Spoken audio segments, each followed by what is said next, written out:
تو کیا اولاد کی دعا سے اگر مرحوم والدین کے ساتھ آگے کوئی بڑا معاملہ ہو رہا ہو تو اللہ تعالیٰ بخش سکتا ہے؟ میں اپنے والدین کی بخشش کے لیے دعا کرتا ہوں، بالکل، اور دعا کرتا ہوں کہ وہ مجھ سے خوش ہو جائیں۔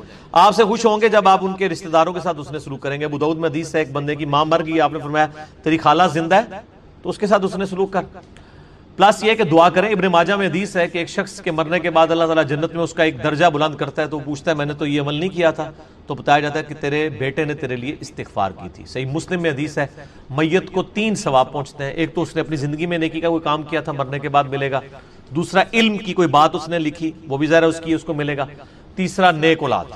نیک اولاد ظاہر ہے ماں باپ کی انویسٹمنٹ ہے، ان کے اعمال کا ثواب آٹومیٹکلی ماں باپ کو۔ مثال ثواب کی ایک جو فارم ہے سب سے بڑی، جس کے اوپر پوری امت کا اجماع ہے، وہ ہے میت کے لیے دعائے مغفرت کرنا۔ یہ ہے اصل بنیاد، باقی ساری چیزیں اس کے بعد میں آتی ہیں، اور اس کی جڑ قرآن میں ان الفاظ کے اندر موجود ہے۔ سورۃ الحشر کی آیت نمبر 10 ہے، اعوذ باللہ من الشیطان الرجیم، بسم اللہ الرحمن الرحیم، والذین جاءوا من بعدہم، وہ اہل ایمان جو کہ بعد میں آنے والے ہیں، یقولون، وہ کہتے ہیں اپنے سے جو اگلے گزر چکے ہیں ان کے حق میں دعا کرتے ہوئے، ربنا اغفر لنا ولاخواننا الذین سبقونا بالایمان، اے رب ہمارے مغفرت فرما دے ہماری اور ہمارے بھائیوں کی جو ہم سے پہلے ایمان کی حالت میں دنیا سے رخصت ہو گئے، ولا تجعل فی قلوبنا غلا للذین آمنوا، اور ہمارے دل میں کوئی کجی، کوئی ٹیڑھ پن، کوئی بغض و کینہ ان لوگوں کے بارے میں نہ رکھ جو مر چکے۔ ظاہر ہے جو مر چکا ہے وہ اپنے انجام کو پہنچ چکا ہے۔ صحیح بخاری میں حدیث ہے کہ مردوں کو گالی مت دو، وہ اپنے انجام کو پہنچ چکے ہیں، اچھے یا برے۔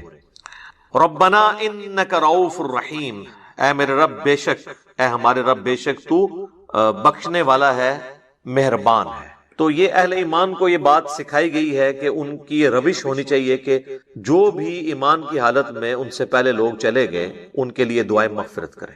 اب یہ ایک الگ حقیقت ہے تلخ کہ ایمان کی حالت میں ہمارے معاشرے کے اندر تو اسی کو سمجھا جاتا ہے جو آپ کے فرقے پہ مرا ہو، کیونکہ دوسرے فرقے پہ مر جائے تو وہ تو ایمان کی حالت میں مرا ہی نہیں ہے۔ تو اب یہ ایک تلخ حقیقت ہے، اور اسی وجہ سے آپ دیکھتے ہیں کہ جب ایک مکتب فکر کے لوگ دوسرے مکتب فکر کا جنازہ پڑھ لیتے ہیں تو پھر بعد میں ان کے علماء فتویٰ دیتے ہیں کہ بھئی آپ کا تو نکاح ہی ٹوٹ چکا ہے، آپ نکاح بھی دوبارہ کروائیں اور تجدید ایمان بھی کروائیں، اور اس قسم کی کئی ایک فنی ویڈیوز جو اوریجنل ویڈیوز ہیں، اسلام کا مذاق اڑانے والی، مسلمانوں کی وجہ سے جو ویڈیوز بنی ہیں وہ معاشرے کے اندر عام ہے، وہ آپ نے اکثر اوقات دیکھی ہوں گی۔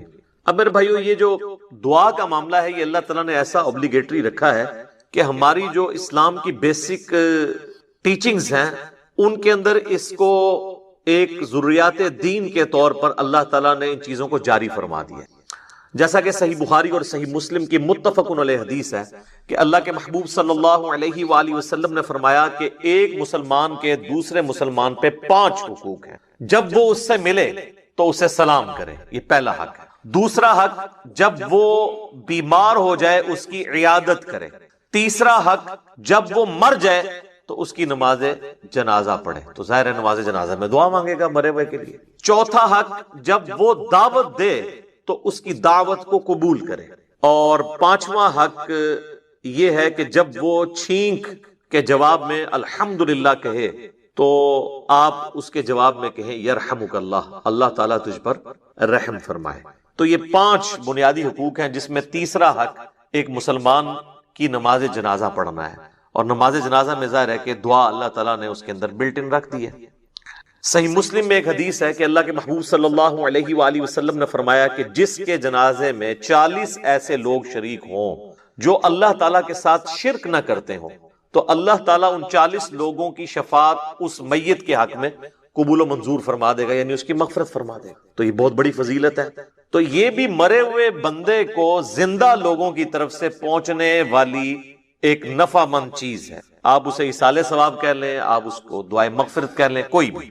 نماز جنازہ میں ہم جو دعا مانگتے ہیں، ویسے تو کئی ایک دعائیں رپورٹ ہوئی ہیں، سب سے مشہور دعا وہ ہے جو جامع ترمذی کے اندر ہے، سنن ابی داؤد کے اندر ہے، سنن ابن ماجہ کے اندر ہے، اور مشکات المصابیح کے اندر بھی موجود ہے۔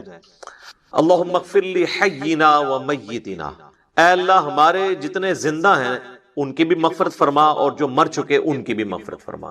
اللہم اغفر لحینا و میتنا و شاہدنا و غائبنا، اور جتنے یہاں پہ موجود ہیں ان کی بھی، اور جو یہاں پر موجود نہیں ان کی بھی، وصغیرنا و کبیرنا، اور جتنے ہمارے چھوٹے ہیں اور جتنے ہمارے بڑے ہیں، وذکرنا و انثانا، اور جتنے مرد ہیں اور جتنی عورتیں ہیں۔ اللہم من احییتہ منا فاحیہ علی الاسلام، اے اللہ جب تک تو ہمیں زندہ رکھے تو اسلام پر زندہ رکھنا۔ ومن توفیتہ منا فتوفہ علی الایمان، اور جب ہمیں موت آئے تو ایمان کی حالت میں موت آئے، آمین۔ اچھا مزے کی بات دیکھیں کہ اس میں میت کا ذکر صرف ایک دفعہ ہے، باقی سب زندوں کے لیے دعائیں ہیں۔ اور یہ جو جنازے کی ایکٹیویٹی بیسیکلی رکھی اس لیے گئی ہے کہ ایک تو آپ اپنے مسلمان بھائی کا حق پورا کریں گے، اور دوسرا آپ وہاں پہ جا کے اپنی موت کو یاد کریں، نہ کہ وہاں پہ بھی جا کے آپ واٹس ایپ میسیجز دیکھ رہے ہوں۔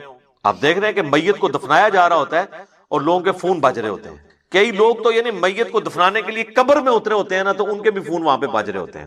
یعنی یہ ہماری کمٹمنٹ کا لیول ہے آخرت کے ساتھ اور دنیا کے ساتھ، یہ آپ کمپیریزن کر سکتے ہیں۔ پھر اس سے اگلا ورژن ہے، سنن ابی داؤد میں حدیث ہے کہ جب اپنے بھائی کو دفنا چکو تو اس کی قبر پر کھڑے ہو کر اس کے قبر میں سوالات کی استقامت کے لیے دعا کرو۔ یہ نبی الاسلام نے حکم دیا۔ ایک تو ویسے ہمارے یہاں پہ عموماً لوگ نماز جنازہ کے بعد دعا مانگنا شروع کر، تو وہ تو کوئی ثابت نہیں ہے۔ وہ جس سنن ابی داؤد یا سنن نسائی کی حدیث کا سہارا لیتے ہیں وہ تو الفاظ ہی کچھ اور ہیں۔ وہ یہ کہ جب اپنے بھائی کے لیے جنازہ پڑھو تو خلوص سے اس کے لیے دعا مانگو، تو وہ یہ کہتے ہیں کہ جنازہ پڑھنے کے بعد مانگو، حالانکہ اس چیپٹر کی آپ ہیڈنگ دیکھ لیں، وہ جنازے کے اندر پڑھے جانے والی دعاؤں کا ذکر ہو رہا ہے۔ اور یہاں پہ کیا ہوتا ہے کہ ہمارے جو حنفی بھائی ہیں بریلوی اور دیوبندی، ان کا جنازہ تو 1 منٹ کا بھی مشکل سے ہوتا ہے، اور بعد میں دعا جو ہے وہ 5 سے 10 منٹ کی ہو رہی ہوتی ہے۔ دیوبندی نہیں مانگتے، اور ان سے پوچھے کیوں نہیں مانگتے، وہ کہتے ہیں ثابت نہیں ہے۔ اور جب ان سے یہ پوچھیں کہ یہ جو فرض نماز کے بعد آپ اجتماعی دعا کرتے ہیں، ویسے تو اکیلے جو مرضی آپ کریں، یہ کہاں سے ثابت ہے؟ وہ کہتے ہیں یہ علماء نے جاری کی ہے تاکہ امت سے دعا اٹھ نہ جائے۔ تو کیا صرف دیوبندی علماء کو یہ حق حاصل ہے کہ وہ دین میں چیزیں خود سے انجیکٹ کریں گے؟ بریلویوں کو کوئی حق حاصل نہیں ہے؟ حقیقتاً تو دونوں کو کوئی حق حاصل نہیں، یہ دونوں نے ہی دین کے اندر اپنی طرف سے چیزیں داخل کر دی۔ اصل دعا جو ہے وہ قبرستان میں دفنانے کے بعد آپ نے قبر کے اوپر کھڑے ہو کر کرنی ہے، دفنانے کے دوران بھی ہے، صحیح سند کے ساتھ۔ مشکات المصابیح کے اندر موجود ہے، کتب ستہ میں سے یہ ابو داؤد ہے، یہ ترمذی کے ریفرنس ہے کہ آپ نے دفناتے ہوئے یعنی 3 مٹھیاں کم از کم مٹی کی بھر کے ڈالنی ہے قبر کے اوپر، بسم اللہ وعلی ملت رسول اللہ، اللہ کے نام سے شروع کرتا ہوں اور رسول اللہ کی ملت کے اوپر، تو یہ آپ نے پڑھ کے اس کے اوپر ڈالنی ہے۔ پھر دفنانے کے بعد جب آپ نے دعا مانگنی ہے تو ظاہر ہاتھ اٹھا کے مانگنی ہے۔ یہ بعض لوگوں کو ایک مسئلہ ہو جاتا ہے کہ شاید قبر پہ اگر ہاتھ اٹھا کے دعا مانگی تو یہ کوئی شرک ہو جائے گا۔ شرک تو تب ہوگا جب آپ مردے سے مانگ رہے ہوں گے، آپ اللہ سے مانگ رہے ہیں۔ صحیح مسلم میں اوپر تلے کئی احادیث ہیں کہ نبی الاسلام نے بقیع غرقد قبرستان میں جا کر 3 دفعہ دعا کی ہاتھ اٹھا کر، اور 3 دفعہ پھر ہاتھوں کو واپس لے گیا۔ تو یہ تو سنت ہے، اس میں کوئی حرج نہیں ہے۔ قبرستان میں بھی آپ ہاتھ اٹھا کے دعا کر سکتے ہیں۔ پھر قبرستان میں دفنانے کے بعد میت کے لیے دعا کرنا، اور پھر قبر کے اوپر اتنی دیر بیٹھنا کہ جتنی دیر ایک اونٹ کو نحر کر کے اس کا گوشت تقسیم کیا جائے۔ تو یہ صحیح مسلم کے اندر حضرت عمر ابن عاص کی وصیت ہے، انہوں نے اپنے بیٹے کو وصیت کی تھی کہ جب میں مر جاؤں میری قبر پہ اتنی دیر بیٹھے رہنا کہ جتنی دیر ایک اونٹ کو نحر کر کے اس کا گوشت تقسیم کیا جاتا ہے، یعنی 2 سے 2.5 گھنٹے، تاکہ میں اپنی قبر کے ساتھ مانوس ہوں، اور تاکہ میں یہ جان لوں کہ میں نے اپنے رب کے آئے ہوئے فرشتوں کو کیا جواب دینا ہے۔ اب وہ اس لفظ کو بھی لوگ پکڑتے ہیں، وہ کہتے ہیں جان لوں کا مطلب یہ ہے کہ وہ باہر سے کوئی آواز لگائے گا۔ تو اگر آواز ہی لگانی ہوتی تو حضرت عمرو ابن عاص اپنے بیٹوں کو کہہ دیتے کہ بھی تم نے جو ہے نا میری قبر پہ کھڑے ہو کے اذان دے دینی ہے تاکہ مجھے پتہ چل جائے۔ یہاں پہ لوگ دیتے ہیں نا اذان، پوچھے کہاں لکھی ہے، وہ کہتے ہیں منع کہاں ہے۔ تو اس اعتبار سے تو آپ دین میں جو مرضی داخل کر لیں۔ وہ تو میرے بھائی جنازے کی بھی اذان منع تو کہیں پہ نہیں ہے، ہم کیوں نہیں دیتے کہ نبی الاسلام نے نہیں دی۔ عیدین کی اذان نہیں ہوتی، منع تو کوئی نہیں ہے۔ وہ کہتے ہیں نہیں جی وہ بخاری مسلم میں حدیث ہے کہ نبی علیہ السلام عید کی اذان نہیں دیا کرتے تھے۔ سر یہ حدیث تو آپ کے کام کی نہیں ہے، آپ نے حدیث یہ دکھانی ہے کہ نبی علیہ السلام عید کی اذان سے منع فرمایا کرتے، نہیں دیا کرتے تو وہ آپ نہ بھی بتائیں، ہمیں پتہ ہے کہ نہیں دیا کرتے تھے، نہیں تو بہت سارے کام بھی نہیں کیا کرتے تھے۔ نبی علیہ السلام کی 3 بیٹیاں آپ کی مبارک زندگی میں فوت ہوئی ہیں، آپ نے ان کو اپنے ہاتھوں سے دفنایا، آپ نے کسی کا تیجا 40واں نہیں کیا۔ جب ہم پوچھتے ہیں کہ وہ کہتے ہیں جی وہ منع تو کوئی نہیں نہ کیا، ٹھیک ہے۔ تو منع والا معاملہ یہ ہے میرے بھائی کہ جو کام دین کے اندر نہیں نبی علیہ السلام نے تعلیم فرمایا وہ انڈرسٹوڈ منع ہی تصور کیا ہے. یہ ایک سینسٹیو ٹاپک ہے, میں اس کو اینڈ کے اوپر کنکلوڈ کروں گا, میں موضوع کو تلخ نہیں کرنا چاہتا اس طرف گفتگو لے جا کر. تو بہرحال آپ نے حضرت عمرو بن عاص کی جو صحیح مسلم کی حدیث ہے اس میں ان کی وصیت یہ ہے کہ آپ نے بیٹھنا ہے قبر پہ اتنی دیر, یعنی قبر کے ایگزیکٹ اوپر نہیں بیٹھنا, یعنی پاس بیٹھنا ہے, وہاں بیٹھ کے اللہ کا ذکر کریں, جو مرضی آپ کریں. تو اللہ تعالیٰ ذکر کی برکت سے مردے کے لیے, آپ کی دعاؤں کی برکت سے اس کے لیے آسانی پیدا کر دے گا. اور ظاہر ہے کہ یہ بھی اللہ کی مرضی ہے, زبردستی تو اللہ تعالیٰ کو کسی کی دعاؤں سے نہیں لگائی جا سکتی. والعیاذ باللہ تعالی. اللہم انی اعوذ بک من عذاب جہنم ومن عذاب القبر ومن فتنة المحیا والممات ومن شر فتنة المسیح الدجال. یہ دعا بخاری اور مسلم دونوں میں آئی ہے, اور نبی علیہ السلام حکم دیا کرتے تھے کہ نماز کے تشہد میں 4 چیزوں کے اگینسٹ اللہ تعالیٰ کی پناہ طلب کی جائے. اللہم انی اعوذ بک من عذاب جہنم ومن عذاب القبر ومن فتنة المحیا والممات من شر فتنة المسیح الدجال. اے اللہ میں جہنم کے عذاب سے تیری پناہ مانگتا ہوں, قبر کے عذاب سے تیری پناہ مانگتا ہوں, زندگی اور موت کے فتنے کے اگینسٹ تیری پناہ مانگتا ہوں, اور جھوٹے مسیح دجال مسیح کے فتنے سے تیری پناہ مانگتا ہوں. آمین. اچھا, دفنانے کے بعد اذان دینا بھی کوئی ثابت نہیں ہے, اور اس طریقے سے ہمارے دیوبند اور بریلوی حضرات جو ہے نا وہ میت کو دفنانے کے بعد نا سرہانے پہ کھڑے ہو کر نا سورۃ البقرہ کی شروع کی آیات تلاوت کرتے ہیں, اور پاؤں والی سائڈ پہ سورۃ البقرہ کی آخری آیات تلاوت کرتے ہیں. یہ روایت موجود ہے, لیکن یہ روایت جو ہے فیبریکیٹڈ روایت ہے. یہ روایت شعب الایمان امام بیہقی کی کتاب میں ہے, مشکات المصابیح کے اندر موجود ہے, لیکن اس کے اندر ایوب نام کا ایک متروک راوی ہے, یعنی جس سے حدیثیں لینا محدثین نے چھوڑ دی, ریجیکٹڈ پرسنالٹی. تو یہ یعنی مردود قسم کے راویوں سے روایت کی گئی روایت ہے, اس کی کوئی اصل نہیں ہے. اصل چیز وہی ہے جو میں نے بیان کر دی ابو داؤد سے, کہ آپ نے میت کے لیے دعا کرنی کہ اللہ تعالیٰ اسے قبر کے سوالات میں استقامت عطا فرما. اور قبر کے سوال جو ہیں وہ بخاری, مسلم, ابو داؤد, مسند احمد میں رپورٹ ہوئے ہیں. کچھ حصہ بخاری مسلم میں ہوا ہے, کچھ ابو داؤد میں, ترمذی میں, مسند احمد میں. پہلا سوال ہوگا من ربک, تیرا رب کون ہے. دوسرا سوال ہوگا ما دینک, تیرا دین کیا ہے. تیسرا سوال ہوگا, ترمذی میں تو الفاظ ہیں من نبیک, تیرا نبی کون ہے. بخاری میں الفاظ ہیں ما کنت تقول فی حق ھذا الرجل, تو اس مرد کے بارے میں دنیا میں کیا کہا کرتا تھا, یا تو کیا کہے گا اس کے بارے میں. وہ کہتے ہیں جی نبی علیہ السلام کی شکل مبارک دکھائی جاتی ہے اور پوچھا جاتا ہے اس مرد کے بارے میں. تو یہ حاضر رجل, وہ کہتے ہیں حاضہ کا مطلب تو ہے کہ وہاں پہ موجود ہوں گے. سر اگر حاضہ کا مطلب وہاں پر موجود ہوں گے تو اس کے جواب میں یہ تو نہیں ہونا چاہیے ہوا محمد رسول اللہ, ہوا تو پھر جو ہے وہ تھرڈ پرسن کا صیغہ ہے, ہونا چاہیے حاضہ محمد رسول اللہ. تو اس کا جو ایک طریق ہے مسند احمد اور سنن ابی داؤد میں, اس میں الفاظ ہیں اس مرد کے بارے میں تیرا کیا خیال ہے, الذی بعث فیکم, جس کو اللہ نے تم میں مبعوث کیا تھا نبی بنا کے. یہ نہیں کہ یہ جو قبر میں آپ کے سامنے آئے ہوئے ہیں یا کوئی قبر میں تصویر دکھائی جاتی ہے, یہ بالکل جھوٹی بات ہے. تو یہ 3 سوالات, اور ایک چوتھا سوال ہے جو میں نے ایکسپلور کیا تھا جس کی وجہ سے کافی ہنگامہ کھڑا ہوا کہ قبر میں 3 نہیں 4 سوال ہوں گے. وہ چوتھا سوال جو ہے وہ مؤمن کے لیے اور منافق کے لیے ڈیفرنٹ ہوتا ہے. وہ بخاری میں بھی ہے, سنن ابی داؤد کے اندر بھی. مؤمن جو ہے وہ تینوں سوالوں کے جواب دیتا ہے, تو فرشتے چوتھا سوال کرتے ہیں کہ تجھے کیسے پتا چلا, تو وہ کہتا ہے کہ میں نے اللہ کی کتاب پڑھی اور نبی علیہ السلام کے نبی ہونے کی تصدیق کی. تو اللہ کی کتاب اگر پڑھی نہیں ہوگی تو تصدیق کیسے کریں گے, یہ کتاب پڑھیں گے تو آپ تصدیق کریں گے. تو اور منافق کہتا ہے ہائی ہاتا لا ادری, ہائے افسوس مجھے کچھ پتا نہیں, مجھے کچھ پتا نہیں. تو فرشتے اس کو کہتے ہیں کہ تو نے خود پڑھ کر سیکھنے کی, سمجھنے کی کوشش کیوں نہیں کی, یا کسی ایسے شخص سے پڑھنے کی کوشش کیوں نہیں کی جسے ان چیزوں کا پتا تھا. دونوں معنی درست ہیں. تو جب تک آپ خود اللہ کو سیریس نہیں لیں گے آپ سچائی تک پہنچ نہیں سکتے. تو اس لیے میں نے کہا تھا قبر میں 3 نہیں 4 سوال ہونے ہیں, اور چوتھا سوال جو ہے وہ تمام سوالات کی جان ہے. اگر زندگی میں پتا چل جائے تو پہلے 3 سوالوں کا جواب کے لیے تیار ہونا آپ کے لیے آسان ہو جائے گا, ادروائز تو مشکل ہو جائے گا. بہرحال ایک ضمناً یہ بات تھی.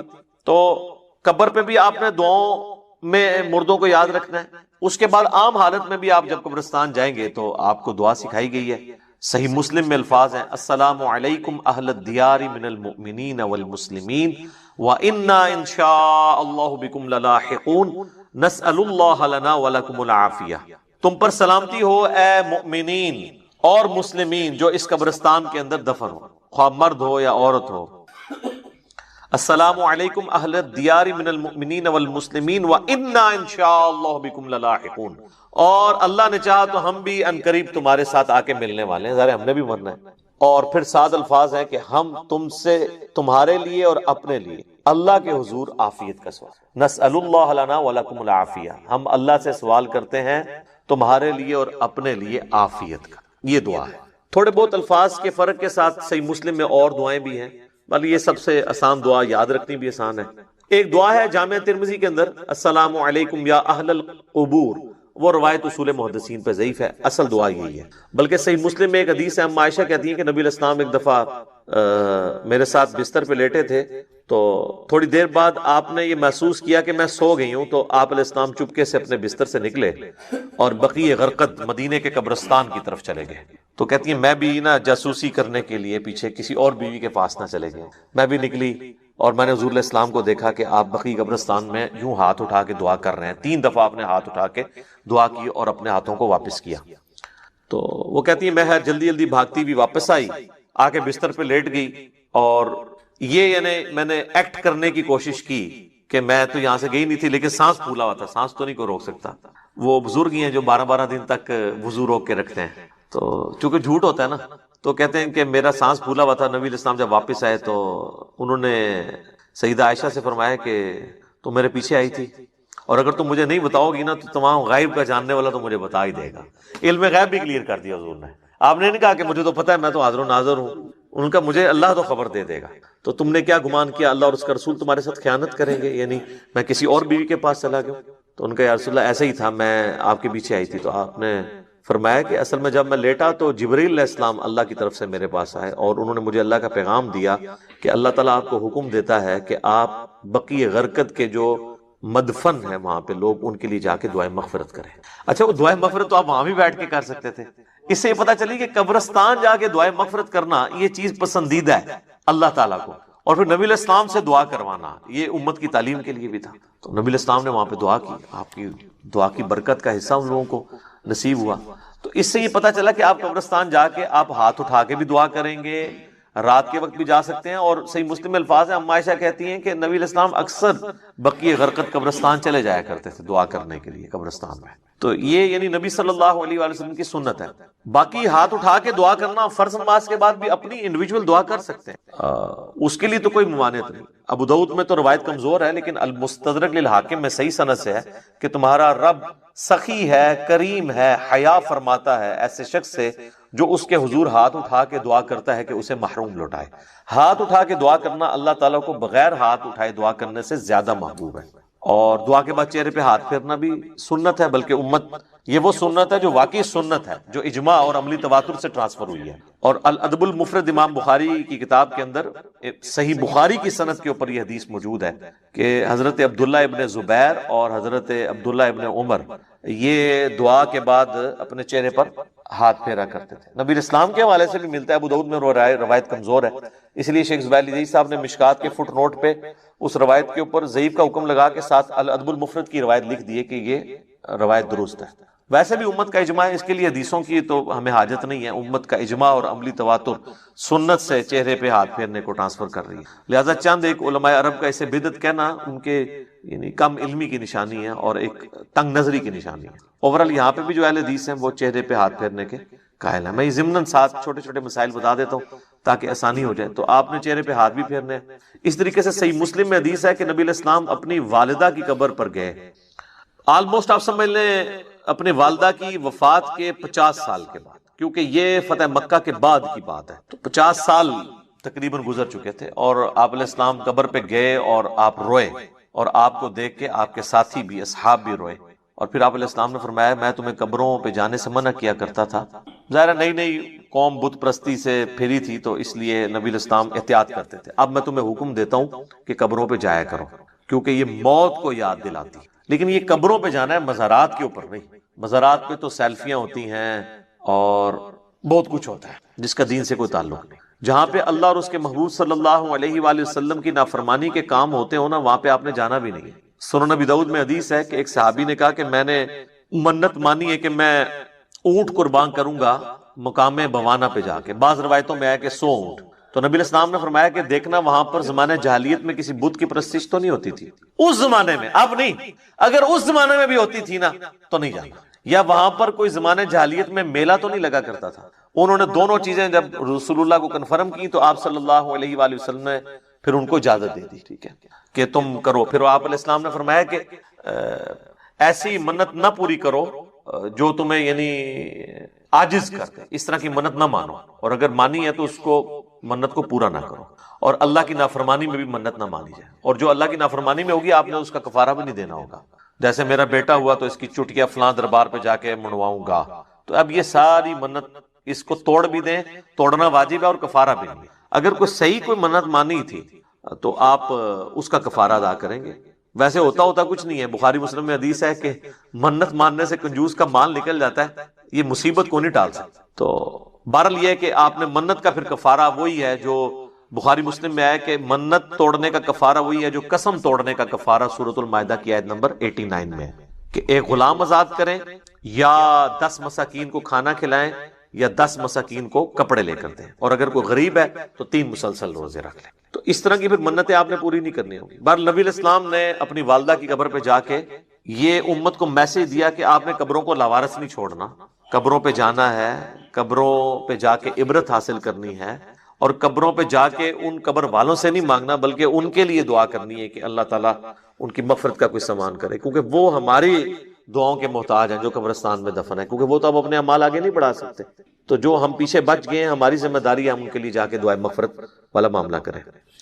اچھا، اسی طریقے سے صحیح بخاری اور صحیح مسلم دونوں میں حدیث ہے کہ نبی علیہ السلام کو ایک صحابی کی وفات کی خبر ملی تو نبی علیہ السلام نے دونوں ہاتھ یوں بلند کر کے، حتیٰ کہ صحابہ کہتے ہیں ہم نے آپ کے بغلوں کی سفیدی بھی دیکھی، کیونکہ آپ کا اکثر لباس تہمد اور اوپر چادر ہوتی تھی.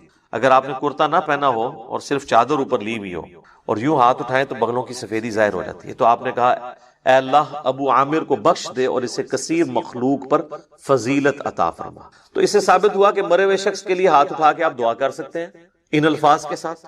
اور ایک اور حدیث ہے صحیح مسلم کے اندر، ام سلمہ کہتی ہیں کہ جب میرے خامن فوت ہوئے ابو سلمہ تو نبی علیہ السلام ہمارے گھر تشریف لائے تو آپ صلی اللہ علیہ وآلہ وسلم نے ہمیں صبر کی تلقین کی، اور آپ علیہ السلام نے پھر ابو سلمہ کے لیے دعا کی کہ اے اللہ اسے بخش دے اور اسے اپنے ہدایت یافتہ لوگوں میں بلند درجہ عطا فرما، اور اے اللہ اس کے جو پیچھے لوگ بچ گئے ان پہ تو خلیفہ ہو جا، یعنی اس کی کمپنسیشن تو فرما دے، اور اے اللہ اس کی قبر کو نور سے تو بھر دے. یہ آپ صلی اللہ علیہ وآلہ وسلم نے ان کے لیے دعا کی، اور اس میں یہ بھی الفاظ ہیں کہ قبر کو گشادہ کر دے اور نور سے بھر دے. یہ تعزیت کی دعائیں ہیں جو آپ کر سکتے. باقی قبرستان جا کے آپ جنازہ اگر آپ کا رہ گیا تو آپ قبرستان جا کے قبر پہ کھڑے ہو کے بھی جنازہ پڑھ سکتے ہیں. بخاری مسلم دونوں میں حدیث ہے کہ ایک بوڑھی عورت جو مسجد نبوی کی صفائی کیا کرتی تھی جب وہ فوت ہو گئی تو صحابہ نے رسول اللہ کو نہیں بتایا اور راتوں رات جنازہ پڑھ کے دفنا دیا.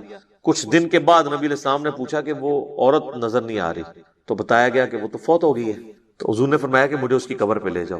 تو اب حضور علیہ السلام کو کسی صحابی نے یہ نہیں کہا کہ یا رسول اللہ آپ تو ہر مومن کی قبر میں جاتے ہیں تو 3 دن پہلے تو آپ تشریف لے گئے ہوں گے، آپ کو تو پتہ ہی ہوگا کہ یہ مر چکی ہے. اس زمانے میں یہ عقیدے نہیں ہوا کرتے تھے، نہ کسی کے دماغ میں ہوتا تھا.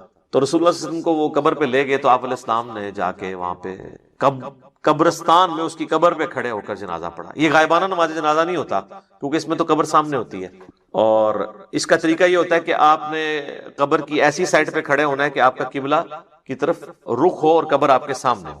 اور پھر آپ علیہ السلام نے واپسی پر فرمایا، مسلم شریف میں ڈیٹیل ہے، اس میں الفاظ ہیں کہ یہ قبریں اندھیروں میں ڈوبی ہوئی تھی، اللہ نے میرے جنازہ پڑھنے کی برکت سے انہیں نور سے بھر دیا. اب یہ سبحان اللہ تو آپ نے بول دیا ہے، لیکن اس کا جو ایک تلخ پہلو ہے کہ نبی کی دعا کی برکت سے کسی کافر کی قبر جو ہے نا وہ نور. لیکن ہر مسئلے کے لیے میں آپ کو ایک ہی دعا بتا دیتا ہوں. اکثر لوگ مجھے ای میل کرتے ہیں جی روزگار کے لیے، کوئی کہتا ہے جی اولاد کے لیے، کوئی کہتا ہے جی پریشانی دور کرنے کے لیے، کوئی کہتا ہے جی جو ہے رزق میں برکت کے لیے، کوئی کہتا ہے بیماری دور کرنے کے لیے کوئی دعا بتا دیں.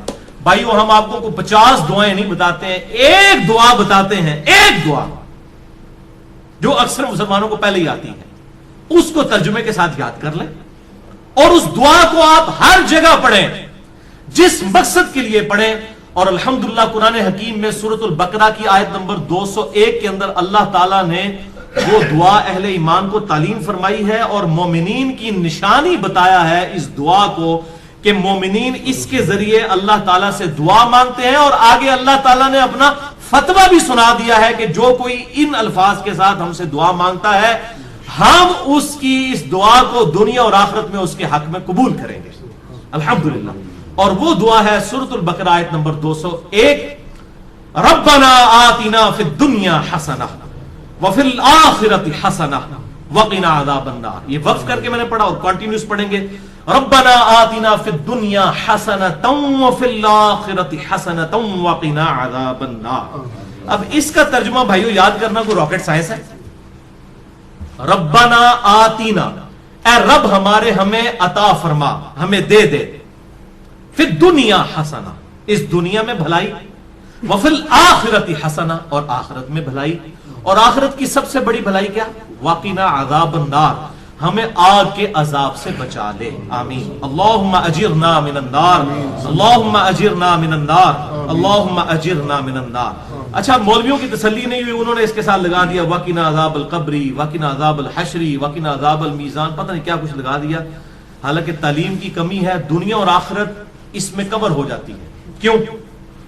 پھر دنیا حسنہ میں پوری دنیا کور وفی الآخرۃ حسنہ میں قبر بھی کور میدان حشر بھی کور میزان عمل بھی کور. کیوں؟ بخاری اور مسلم کی متفق علیہ حدیث ہے کہ آپ صلی اللہ علیہ وسلم نے فرمایا جو شخص مر گیا اس کی قیامت قائم ہو گئی. مرتے ہی قیامت قائم ہو گئی. اور بخاری اور مسلم کی متفق علیہ حدیث ہے کہ آپ صلی اللہ علیہ وسلم کی وفات کے دنوں میں سیدہ عائشہ کہتی ہیں میرے بھائی نے مسواک اٹھائی بھی تھی آپ نے مجھ سے مانگی میں نے انہوں نے چبانے ہی شروع کی تو وہ چبائی نہ گئی سخت تھی تو میں نے اپنے منہ میں چبا کر آپ صلی اللہ علیہ وسلم کے منہ میں ڈالی. اللہ تعالیٰ نے میرے تھوک کو اور نبی صلی اللہ علیہ وسلم کے تھوک کو اس دن جمع فرما دیا ایک ہی جگہ پر جو نبی صلی اللہ علیہ وسلم کی دنیا کی زندگی کا آخری دن اور آخرت کی زندگی کا پہلا دن تھا. بخاری اور مسلم میں. تو اما عائشہ حضور کی وفات کے دن کو کیا کہہ رہی ہیں؟ آخرت کی زندگی کا پہلا دن. تو وہ فی الآخرۃ حسنہ میں قبر بھی آ گئی آخرت بھی آ گئی میزان عمل بھی آ گیا سب کچھ آ گیا. تو یہ مولویوں نے خام خواہ بیچ میں چیزیں کسی نے ودخلنا مال ابرار یا عزیز و یا غفار پتہ نہیں کیا کچھ بیچ میں لگایا ہوا ہے. بس یہ کامل دعا یہی ہے ربنا آتنا فی الدنیا حسنہ وفی الآخرۃ حسنۃ وقنا عذاب النار. اس کو بدل نہیں سکتے. یہ بہت خطرناک معاملہ ہے. بخاری اور مسلم کی متفق علیہ حدیث ہے. ایک صحابی کو آپ نے دعا تعلیم فرمائی وضو کے بعد کی. اس میں الفاظ تھے بنبی کا ارسلتا میں ایمان لایا اس پر جو تیرے نبی کے ساتھ نازل ہوا. اس صحابی نے دعا پڑھتے ہوئے کہہ دیا برسولی کا ارسلتا. اب کوئی فرق ہے؟ میں ایمان لایا اس کتاب پر جو تیرے رسول پر نازل ہوئی. رسول تو سپرلیٹو ڈگری ہے نبی سے بھی اوپر کی ڈگری. ہر نبی رسول نہیں ہوتا چاند ایک رسول. آپ صلی اللہ علیہ وسلم فرمایا تو نے میرے الفاظ کیوں چینج کیے؟ وہی کہہ جو میں نے کہا تھا بنبی کا ارسلتا. اب اس نے کہا یا رسول اللہ میں نے کون سی گستاخی کر دی ہے میں تو اچھے الفاظ استعمال کیے ہیں عشق دے چلے نمبر لے گئے عقل والے ہوتے ہیں انجے ہی عملہ گالیاں کچھ نہیں انہوں نے کہا. اب جو نبی صلی اللہ علیہ وسلم اپنے الفاظ کو نہیں بدلنے دے رہے اور اچھے الفاظ اس نے استعمال کیے وہ یہ اجازت دیں گے کہ آپ صلی اللہ علیہ وسلم کی سنت دعاؤں کو آپ اس حوالے سے چینج کریں کہ اس میں چیزیں ایڈ کرنا شروع کر دیں. یہ آپ صلی اللہ علیہ وسلم اجازت دیں گے؟ تو یہ بدعت کے ٹاپک پہ میں نے کم از کم 5 گھنٹے کی گفتگو ریکارڈ کروا دی ہے مثلا نمبر 75A اور 75B ahlsunnatpak.com پہ. اس میں بھی میں نے یہ ان حدیثوں کو ڈیٹیل کے ساتھ ڈسکس کیا تھا. لہذا نوکری کا مسئلہ ہو رشتے کا مسئلہ ہو پیپر دیے ہوئے ہو پاس ہونے کا ایشو ہو بیماری کا مسئلہ ہو کوئی مسئلہ ہے اپنے ذہن میں رکھیں اور پھر دنیا حسنہ کو دل میں رکھیں کہ دنیا میں میرے لیے بھلائی ہر چیز بھلائی. اچھی صحت کیا بھلائی نہیں ہے؟ اچھی نوکری کیا بھلائی نہیں ہے؟ اچھی بیوی کیا بھلائی نہیں ہے؟ ہر چیز ذہن میں رکھتے ہوئے جو آپ کی خواہش ہے یہ دعا کریں ربنا آتنا فی الدنیا حسنہ وفی الآخرۃ حسنۃ وقنا عذاب النار. اور اس میں یقین کریں آپ کو گلٹ بھی نہیں ہوگا. صرف آپ اللہ سے دنیا نہیں مانگ رہے ہوں گے کیونکہ سورۃ البقرہ میں آتا ہے کہ جو دنیا دار لوگ ہیں نا جو اللہ سے باغی لوگ ہیں وہ کہتے ہیں اللہ ہمیں دنیا میں ہی عطا فرما دے. اور اللہ تعالیٰ پھر ساتھ فرماتے ہیں سورۃ البقرہ آیت نمبر 201 کہ جو میرے نیک ایمان والے بندے ہیں وہ یہ نہیں کہتے اللہ ہمیں دنیا میں ہی دے دے. وہ کہتے ہیں ربنا آتنا فی الدنیا حسنہ وفی الآخرۃ حسنۃ وقنا عذاب النار. اچھا اب آپ ویسے دعا کر رہے ہو اللہ میں پاس ہو جاؤں یا اچھا رشتہ ہو جائے نوکری لگ جائے اس وقت آپ پیورلی دنیا کی دعا کر رہے ہوں گے، لیکن جب آپ یہ دعا کریں گے تو آپ اللہ تعالیٰ کو بھی ناراض نہیں کریں گے، دونوں چیزیں ایڈ ہو جائیں گی ساتھ، یعنی اللہ تعالیٰ کو بھی آپ سے کوئی گلہ شکوہ اس حوالے سے نہیں رہے گا. آپ کہہ رہے ہوں گے یا اللہ ربنا آتنا فی الدنیا حسنہ وفی الآخرۃ حسنۃ وقنا عذاب النار، تو آپ اہل ایمان میں شامل ہو جائیں گے سورۃ البقرہ آیت نمبر 201 کے تحت. اسی کانٹیکسٹ میں 3 احادیث ہیں بڑی اہم الحمدللہ.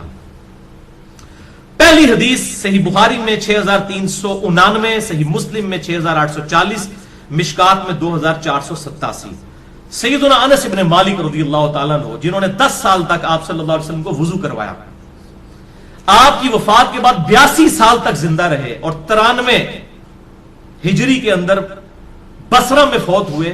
آخر میں فوت ہونے والے چند صحابہ میں سے ہیں انس ابن مالک، بہت قریبی صحابی آپ صلی اللہ علیہ وسلم. ان سے کسی تابعی نے آگے پوچھا کہ بتائیے کہ اللہ کے نبی صلی اللہ علیہ وسلم جب اللہ سے مانگا کرتے تھے تو کیا دعا مانگا کرتے تھے؟ تو پتہ انہوں نے کیا جواب دیا؟ انہوں نے کہا کہ اللہ کے نبی صلی اللہ علیہ وسلم جب کبھی بھی اپنے رب سے دعا مانگا کرتے یا کسی بھی چیز کا سوال کیا کرتے تو آپ کی اکثر دعا یہی ہوا کرتی تھی، اللہم ربنا آتنا فی الدنیا حسنہ وفی الآخرۃ حسنۃ وقنا عذاب النار. ہر معاملے میں کوئی سوال بھی کرتے تھے اس دعا کے ساتھ. اور بھائی یہ دعا کا ترجمہ یاد کرنا کو مشکل ہے تو کیا ضرورت ہے اردو میں دعائیں کرنے کی؟ میرے بھائی ایک دعا یاد کر لیں، نبی صلی اللہ علیہ وسلم نے تعلیم فرمائی ہے، اللہم ربنا آتنا فی الدنیا حسنہ وفی الآخرۃ حسنۃ وقنا عذاب النار. اور دوسری حدیث تو انتہائی رکت انگیز حدیث ہے جو میں نے مسئلہ تقدیر والے لیکچر مسئلہ نمبر 104 ABC میں بھی بیان کی تھی.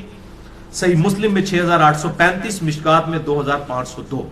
یہی انس ابن مالک کہتے ہیں جنہوں نے یہ دعا روایت کی ہے. یہ کہتے ہیں کہ آپ صلی اللہ علیہ وسلم کے زمانے میں آپ کا ایک صحابی بیمار ہو گیا تو آپ اس کی عیادت کے لیے تشریف لے گئے. وہ اتنا کمزور ہو چکا تھا بیماری کی وجہ سے جیسے کہ پرندے کا کوئی بچہ ہوتا ہے چھوٹا سا، ہڈیوں کا ڈھانچہ بن چکا تھا.